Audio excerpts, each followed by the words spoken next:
était temps d'entamer le deuxième jour de marché pour le camp des Hautes Tours.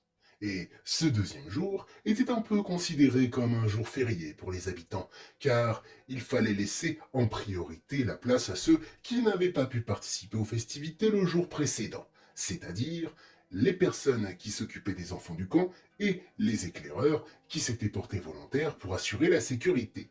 Du coup, les familles s'occupaient elles-mêmes de leurs enfants et les éclaireurs qui avaient déjà fait leurs emplettes assuraient désormais la sécurité. Il y avait bien évidemment un peu moins de monde, et cette fois, le marché restait ouvert pour la matinée. En se réveillant, Light décida donc de retourner voir la famille de Sorel pour savoir s'il voulait retourner au marché, et aussi pour savoir si son petit cadeau leur avait plu. Il se prépara, prit son petit déjeuner avec Julian, qui lui demanda de ne pas faire d'esclandre au marché s'il recroisait la famille de Banner, et après lui avoir répondu qu'il ferait au mieux, il partit. Julian n'était pas spécialement rassuré, mais il savait que si Light ne se laissait pas aveugler par sa colère, il ne ferait pas de bêtises. Néanmoins, peut-être valait-il mieux prendre des précautions, songea-t-il. Quand Light frappa à la porte de l'appartement de Sorel, ce fut cette dernière qui lui ouvrit. Je vous passe les salutations et les comment ça va, car Sorel, de toute façon, était plus souriante que quand elle et sa famille sont rentrés chez eux après la rencontre désagréable du jour précédent. Elle le remercia bien évidemment pour les chocolats qu'il avait donnés à sa famille et lui proposa elle-même de retourner ensemble au marché. Il accepta, et quand elle ferma la porte et commença à avancer, il lui demanda s'il n'attendait pas ses parents. Ce à quoi elle répondit après un petit rire amusé qu'il ne viendrait pas aujourd'hui. Il préférait se reposer et n'avait pas envie de recroiser la famille de Banner s'il retourne au marché. Light lui répondit avec un Oh, d'accord, je vois, et la suivit tranquillement jusqu'au marché. Une fois arrivés là-bas, ils firent le tour des stands. Il y avait moins de monde que pour le premier jour, donc c'était un peu plus agréable pour se balader. Ils regardèrent un peu de tout. Les équipements, les aliments, les outils, les vêtements. Il y avait même des jouets artisanaux pour les enfants, voire des tapis, des tableaux, de petites statues de pierre ou de bois et de la verrerie pour les amateurs de décoration et d'art. Autrement dit, il y avait du choix, et ça montrait que certains aspects de l'ancien monde avaient survécu malgré les décennies. Mais malheureusement, vous vous en doutiez sûrement, la famille Cascouille était aussi de sortie. Et quand ils arrivèrent devant Light et Sorel, les mêmes regards méprisants que la dernière fois ne tardèrent pas à apparaître sur leurs visages remplis de haine. Sauf que là, Light ne laisserait pas passer ça sans rien dire. En voyant leur regard sur Sorel qui détournait les yeux, la rage lui monta d'un coup, et alors qu'il arrivait à portée, Light fit un pas en avant, en frappant du pied sur le sol, se rapprochant brutalement des deux loustiques qui sursautèrent devant lui.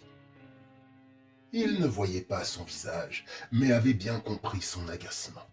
Néanmoins, la mère de Banner commença à demander à Light quel problème il avait en haussant la voix pour attirer l'attention. Light ne dit rien et resta immobile à soutenir son regard imperceptible derrière son masque, ce qui mit la dame de plus en plus mal à l'aise, jusqu'à ce que son mari s'apprête à pousser Light. Cependant, notre ami avait remarqué ce qu'il allait essayer de faire, alors il se fixa intensément sur ses appuis, et quand le père de Banner essaya de le pousser, il ne réussit même pas à le déplacer d'un seul centimètre.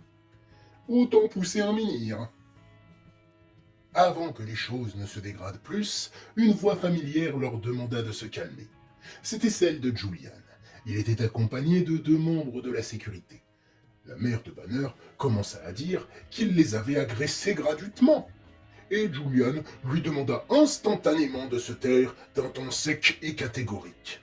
Puis, il poursuivit en disant J'ai eu vent de votre comportement hier, par rapport à la famille de Sorel. Bien sûr, je ne peux pas vous interdire de les détester, Néanmoins, non seulement vos regards agressifs deviennent répétitifs, mais en plus, vous êtes venu ici juste pour ça, visiblement.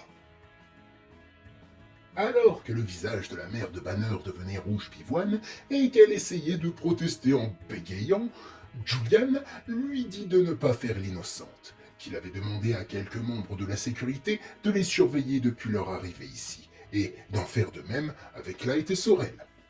Et visiblement, c'est à peine s'ils avaient regardé les stands. En fait, des gens de la sécurité les avaient vus faire demi-tour et refaire un tour complet sans regarder les stands jusqu'à arriver devant Light et Sorel.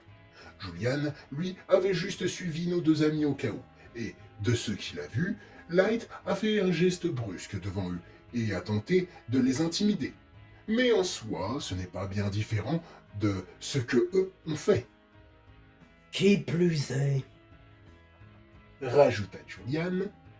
non seulement Light a été limite plus honnête et direct que vous dans son approche, qui a été en réaction à votre comportement, mais en plus, c'est plutôt vous qui l'avez agressé en essayant de le bousculer, quand bien même vous n'avez pas réussi. Ai-je besoin de vous faire un rappel aux règles du camp?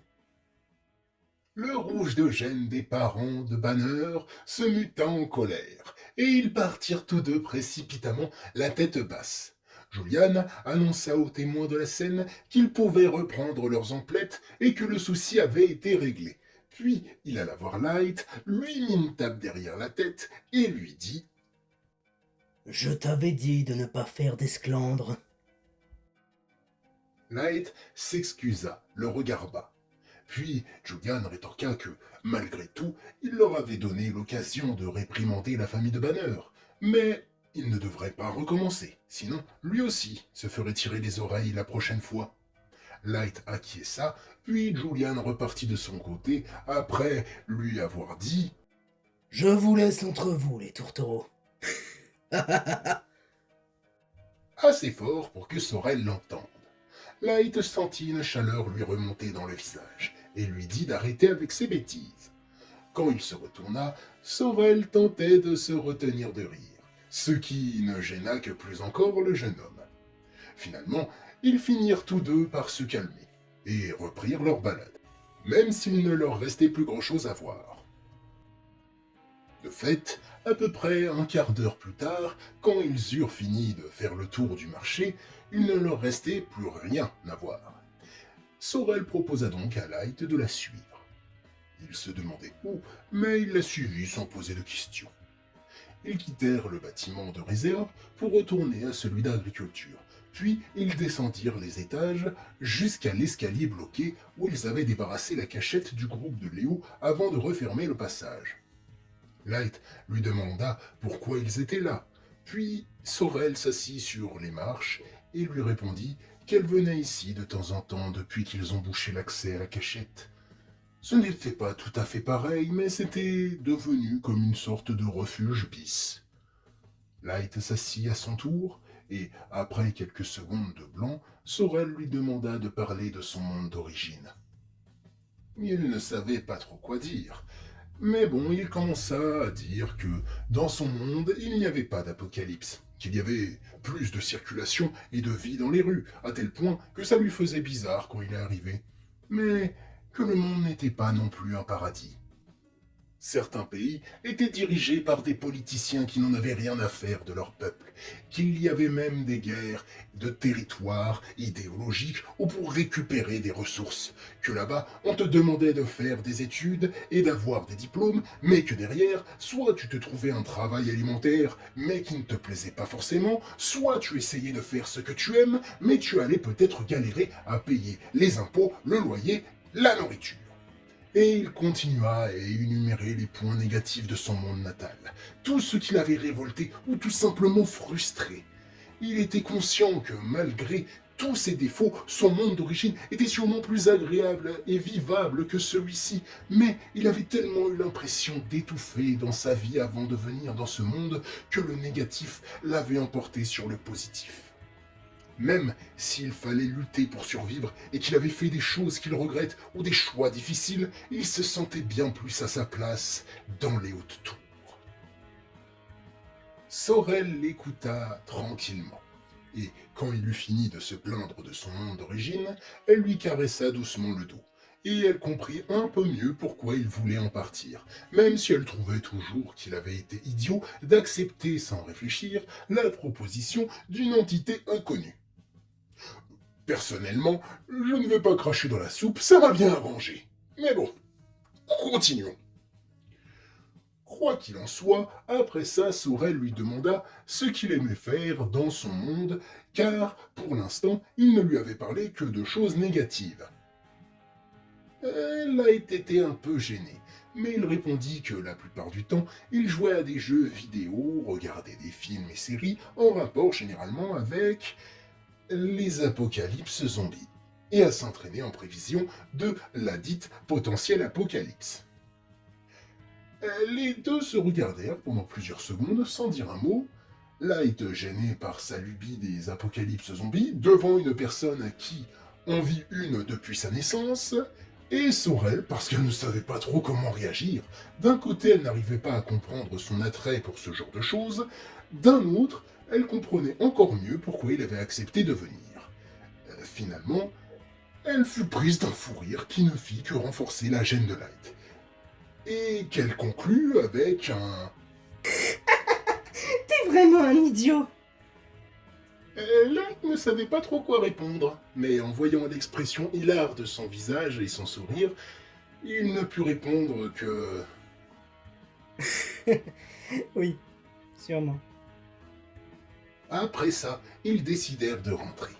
Car, même s'il ne gênait personne là où il se trouvait, il fallait libérer les couloirs et les escaliers des bâtiments cet après-midi, pour laisser le passage aux personnes qui allaient transporter les marchandises que les habitants n'avaient pas encore pu récupérer, soit parce que trop encombrant, soit parce que ça n'avait tout simplement pas encore été remonté en haut des tours. Du coup, ils rentrèrent chacun chez eux, et une fois rentrés, Light eut le droit à un interrogatoire de Julian sur son rencard. Un peu fatigué de la vanne de Julian sur sa possible relation avec Sorel, Light lui répondit simplement que ça s'était bien passé, mais qu'il n'était pas en rencard. Et il lui demanda calmement d'arrêter avec ses sous-entendus, car ça n'arriverait jamais, en rappelant le fait qu'il était infecté. Julian le regarda aller dans sa chambre en se sentant légèrement mal à l'aise et triste pour lui. Et Light retira son masque, puis s'allongea sur son lit et regarda le plafond. Mi-content de sa journée, mi-amer de la plaisanterie de Julian qui lui serrait le cœur. Le reste de la journée, les marchands transportèrent les marchandises à leurs clients en redescendant au passage leur matériel pour commencer à préparer leur départ pour la base de Kog'Maw.